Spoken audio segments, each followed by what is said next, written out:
Hello friends, welcome to Sai Siva Lifestyle. இன்னைக்கு நம்மளோட சேனல்ல சூப்பரான momos with chutney தான் பார்க்க போறோம். நீங்க இப்பதான் first time என்னோட சேனல் பார்க்கறீங்களா? மறக்காம லைக் பண்ணுங்க. அப்படியே நம்மளோட சேனலுக்கு subscribe பண்ணி பக்கத்துல இருக்க bell iconல all ன்னு press பண்ணிக்கோங்க. அப்பதான் நான் போடுற வீடியோஸ் உங்களுக்கு உடனுக்குடனே நோட்டிஃபிகேஷன் வரும். வாங்க இப்ப வீடியோக்குள்ள போலாம். டான் டான் டான் டான். இப்போ கேஸில் ஒரு கடாய் வச்சுட்டு 2 டீஸ்பூன் போல் எண்ணெய் விட்டுக்கோங்க. எண்ணெய் விட்டுட்டு பொடி பொடியாக நான் கட் பண்ணி வச்சுருக்கேன் இஞ்சி பூண்டு ரெண்டுத்தையும் ஆட் பண்ணிக்கிறேன். ரொம்ப பொடிசாக கட் பண்ணியிருக்கேன். நல்லா பொன்னிறமாக ஆனதும் வெங்காயம் சேர்த்துக்கிறேன். ஒரு பெரிய வெங்காயம் ரொம்ப பொடிசாக கட் பண்ணி வச்சுருக்கேன், அதுவும் சேர்த்துக்கிறேன்.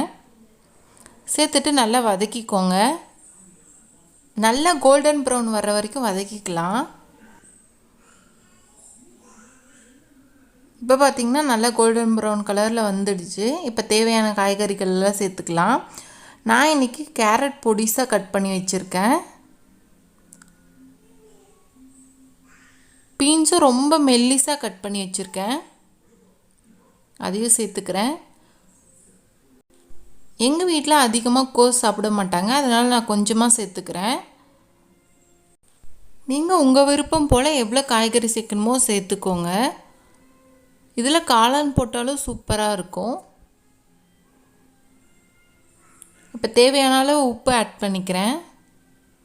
டேஸ்ட்டுக்காக கொஞ்சம் சாட் மசாலா ஆட் பண்ணிக்கிறேன். நல்லா வதங்கினோன்னா ஒரு 3/4 டீஸ்பூன் போல் சோயா சாஸ் விட்டுக்கிறேன். விட்டுட்டு நல்லா கலந்துக்கோங்க. இந்த ஸ்டேஜில் கொத்தமல்லி தழை போட்டு இறக்கிடலாம். இப்போ சட்னிக்கு ரெடி பண்ணிக்கலாம். ஒரு 4 பல்லு போல் பூண்டு, ஒரு 10 வரமிளகாய் ஆட் பண்ணிக்கிறேன். தக்காளி பார்த்திங்கன்னா 4ஆக கட் பண்ணியிருக்கிறேன். முழுசாக கட் பண்ணாமல் கீழே மட்டும் கொஞ்சம் விட்டுட்டு மேலே மட்டும் கட் பண்ணியிருக்கேன். உங்களுக்கு பார்த்தா தெரியும்னு நினைக்கிறேன். இப்போ தக்காளி முழுகிற அளவுக்கு நம்ம தண்ணி விட்டுக்கலாம். பார்த்திங்கன்னா தக்காளி நல்லா மிதக்குது.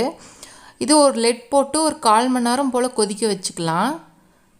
இப்போ பார்த்திங்கன்னா நான் ஆல்ரெடி மோமோஸ்க்கு மாவு பிசைஞ்சு வச்சுட்டேன். இந்த மாவு பதம் பார்த்திங்கன்னா பூரி பிசைவோம்ல, அந்த பதத்துக்கு கொஞ்சம் டைட்டாக இருக்கணும். அப்போ தான் நல்லா வெந்து வரும். பார்த்திங்கன்னா தெரியும் நான் எந்த அளவுக்கு ப்ரெஷர் பண்ணி அழுத்துறேன்னு சொல்லி.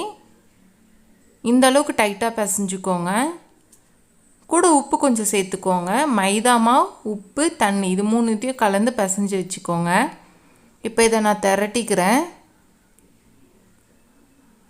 முடிஞ்ச வரைக்கும் மெல்லிசாக திரட்டிக்கோங்க. நம்ம எவ்வளோக்கு எவ்வளோ மெல்லிசாக திரட்டுறோமோ அவ்வளோக்கு எவ்வளோ சீக்கிரமாக வெந்து வரும். நீங்கள் கொஞ்சம் தடிமனாக திரட்டினா கூட வேகிறதுக்கு ரொம்ப லேட் ஆகும். அது மட்டும் இல்லாமல் நம்ம சாப்பிடும் போது ரொம்ப கடித்து சாப்பிட்ற மாதிரி இருக்கும், இல்லைனா ரொம்ப சூவியாக இருக்கும். நான் எந்த அளவுக்கு மெல்லிசாக திரட்ட முடியுமோ அந்தளவுக்கு மெல்லிசாக திரட்டிக்கிறேன். இப்போது நீங்கள் இந்த மாதிரி கிச்சன் டாப்பில் போட்டிங்கன்னா ரொம்ப ஈஸியாக இருக்கும். இதே பூரி கட்டையில் தேய்ச்சிங்கன்னா ரொம்ப நேரம் ஆகும்.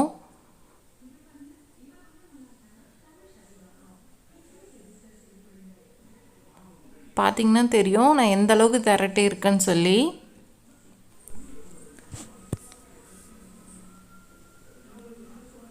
பாருங்கள், இந்த அளவுக்கு மெல்லிசாக திரட்டிக்கோங்க. திரட்டிட்டு ஒரு பாக்ஸ் மூடி இல்லைனா பிஸ்கட் கட்டர் வச்சு கட் பண்ணி எடுத்துக்கோங்க ரவுண்டாக. நான் இன்றைக்கி பாக்ஸ் மூடியை பயன்படுத்தி தான் ரவுண்ட் போட்டிருக்கேன்.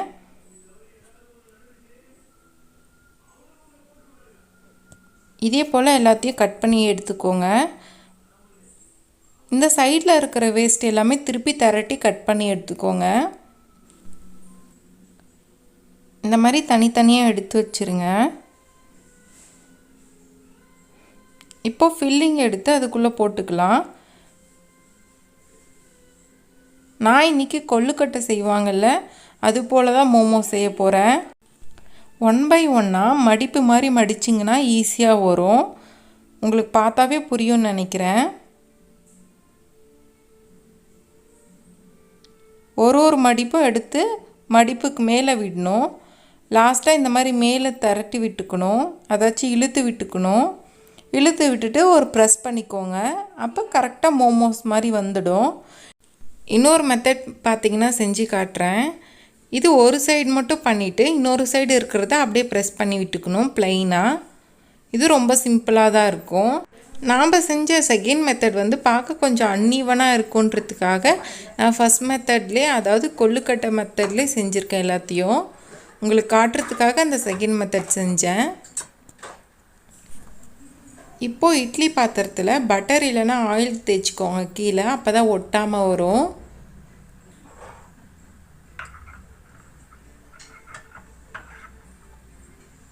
பார்த்திங்கன்னா இது ஒரு 1/4 மணி நேரம் போல், அதாவது 15 நிமிஷம் போல் வேக வச்சு எடுத்துக்கலாம். இப்போது சட்னிக்கு வேக வச்சுருந்தோம்ல, அது நல்லா வெந்துடுச்சு. இது எல்லாத்தையும் மிக்ஸி ஜாரில் மாற்றிக்கலாம். தக்காளியை மட்டும் தோல் உரிச்சிட்டு மிக்ஸி ஜாரில் மாற்றிக்கலாம். அதில் ஒரு 1/4 டீஸ்பூன் போல் சர்க்கரை, ஒரு 1/4 டீஸ்பூன் போல் உப்பு சேர்த்துக்கோங்க. இப்போ இதை நல்லா மையாக அரைச்சி எடுத்துகிட்டு வந்துடுறேன். பார்த்திங்கன்னா நல்லா அரைச்சிட்டேன். இப்போ மோமோஸும் வெந்துடுச்சு. இப்போ இது சர்வ் பண்ணிக்கலாம்.